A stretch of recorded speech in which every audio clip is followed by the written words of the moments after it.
ইংরেজ কিছু গড়েছিল, আবার এই ভারতবর্ষের কিছু লুটে নিয়ে চলে গেল। সেটা হয়তো সময়কালে আজাদির যারা কাজ করে গেছেন তারা জানতেন এরা দেশ লুটে চলে যাবে, তারা জানতেন। আজকে আমরা রাজ্য রাজনীতি ছাড়া আর কিছু বুঝি না। আমাদের ঋণের করটা এক একটা নেতা পরিবর্তন হয়, আর ঋণের করটা যেন আমাদের বিক্রয় করা হয়।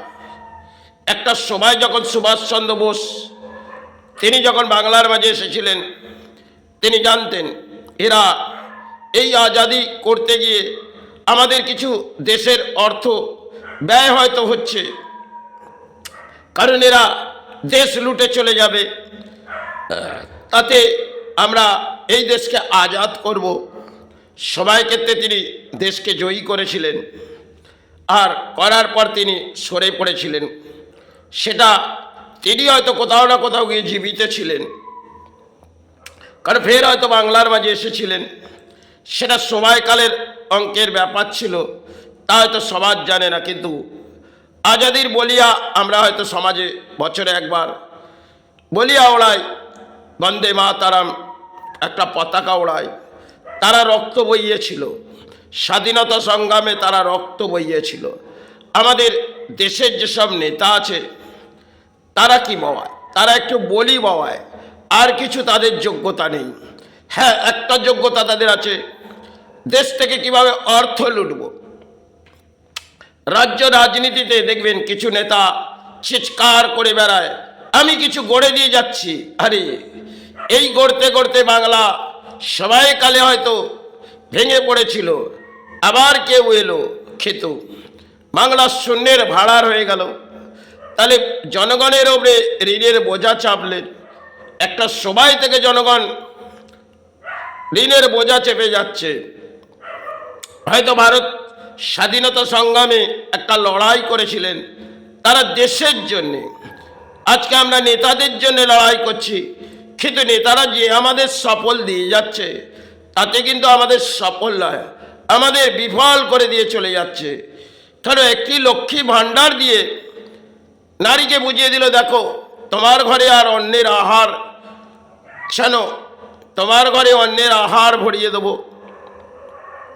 এই করতে করতে নারীরাও উৎপাত হয়ে পড়লে, বাহ অসাধারণ, বাংলায় নারী এসেছে, সে আসার পর তো আমাদের হাতে অর্থ আসছে, আর এই অর্থটা দুহাত ভরে নেব।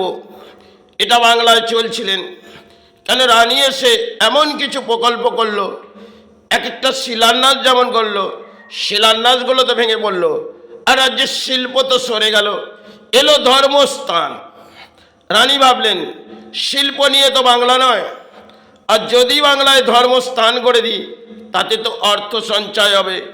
একটা সময় রাজারা যখন ধর্মস্থান করেছিল তারা দেশের জন্য গড়ে গেল, এই দেশের জন্য ধর্মস্থান গড়েছিল এক একটা, তারা হয়তো দেশ থেকে কিছু অর্থ সঞ্চয় করেছিল। আজকে দেশের নেতারা এই দেশের অর্থ নিয়ে বলি ওড়ায়, আর জনগণ ভাবে বাহ আমাদের সাহারা এসেছে। কিন্তু সাহারা আস্তে আস্তে সবাই আবেগ তো ভেঙে গেছে, আর স্বাধীনতার সংগ্রাম হয়তো সবাই পেরিয়ে গেছে। আজকে বাংলার মাঝে নেতাদের বলিগুলো ওড়ায়, সে বলিগুলো বাংলার মানুষ গ্রহণ করে, কিন্তু এটা কি গ্রহণযোগ্য? রাজ্য রাজনীতি করে করে রাজ্য কেন দেশটা বিকিয়ে গেল। এই দেশের অঙ্কের কড়ি দেখবেন একটা সময় নারীরা পুরুষের সাথে বিবাহযোগে কড়ি খেলতেন, আজকে রাজনীতিতে নেতারা কড়ি খেলছেন, আর সেখানে পুরুষও দেখছে নারীও দেখছে, বাহ অসাধারণ কড়ি এই নেতারা এসে খেলছে। তাহলে এবার তো গিয়ে দেখতে হবে নেতারা কিভাবে কড়ি খেলছে। কিন্তু যখন কড়ি খেলতে খেলতে নেতা তো কড়িগুলো বিক্রয় করে ফেলছে, জনগণকে নিয়ে কড়ি খেলা হচ্ছে, আর সেই জনগণ উৎপাত হয়ে পড়ছে। বাংলায় এটা রাজনীতিতে উৎপাত হয়ে পড়ে সমাজ। কিন্তু ভারতবর্ষে বহু রাজ্য আছে, সব থেকে তলানি চলে গেছে এই সোনার বাংলা। সেক্ষেত্রে এই বাংলার মাটি এই করতে করতে একটা সফেদ শাড়ি আর তার তো কোনো পায়ে এমন কিছু দামি কোনো চপ্পল নেই, তিনি এই বাংলায় ঘুরে বেড়ায়। অসাধারণ মহিলা আসছে, নারীদের সেবা করছে, এবার পুরুষদের করে যাবে। এই করতে করতে বাংলা সময় হয়তো পেরিয়ে গেল, আর রানী পথের দ্বারস্থ করে দিয়ে চলে গেল। রাজ্য জনগণকে পথের দ্বারস্থ করে এবার তার দায়ভার কাউকে না কাউকে মেনে নিতে হবে। কেন রাজ্যের রানী যে শিল্পগুলো সরিয়ে দিলেন, সেটা সবাই আবেগ আনলেন যে শিল্প এই বাংলায় আসবে না। যে পরিস্থিতি বাংলায় দাঁড় করিয়ে দিয়েছে, শিল্প তো সরে গেছে, এসে গেছে কিছু ধর্মস্থান,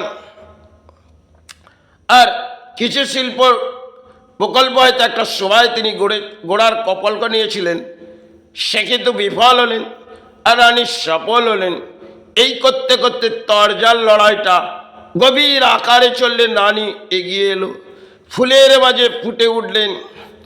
যখনই তিনি ফুলের মাঝে ফুটে উঠলেন, জনগণ তাকে সাহারা ভাবলেন।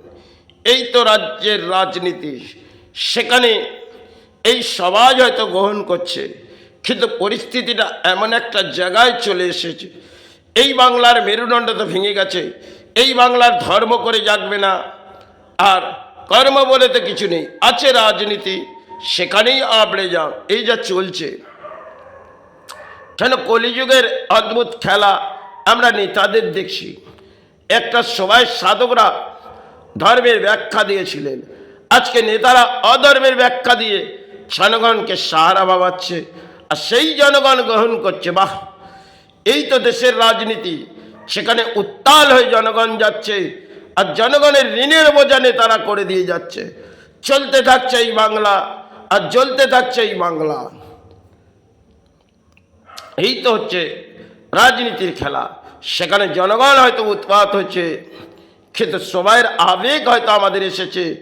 একটা সবাই স্বাধীনতা সংগ্রামের আবেগ তারা করেছিলেন, সে দেশকে রক্ষা করব। হে ভারত মাতার সন্তান, জেগে ওঠো। সুভাষ একটাই কথা বলেছিলেন, হে ভারত মাতার সন্তান, তোমরা জেগে ওঠো, দেশ আজাদি হবে।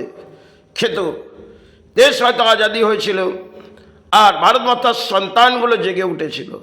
আজকে যে ভারত মাতার যে সন্তানগুলো, তারা রাজনীতির মাঝে জেগে উঠেছে, আর রাজ্য রাজনীতিতে তোলপাড় হয়ে যাচ্ছে।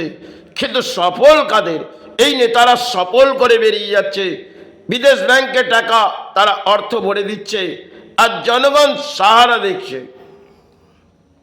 এটা হয়তো সবাইকালে বাংলা ছিল না, আর এই বাংলাকে সোনার বাংলা করে দেবো, লন্ডন সেজিয়ে করে দেবো, লন্ডন সাজিয়ে দেবো। আর ভেঙে পড়ল লন্ডন। এই তো রাজনীতি। এই রাজনীতির মনে হয় দুরবস্থা, ভেঙে পড়েছে বাংলায়। আর ধর্ম করে তো জাগবে না, এরা রাজনীতির মাঝে একটা তরজার লড়াই করে।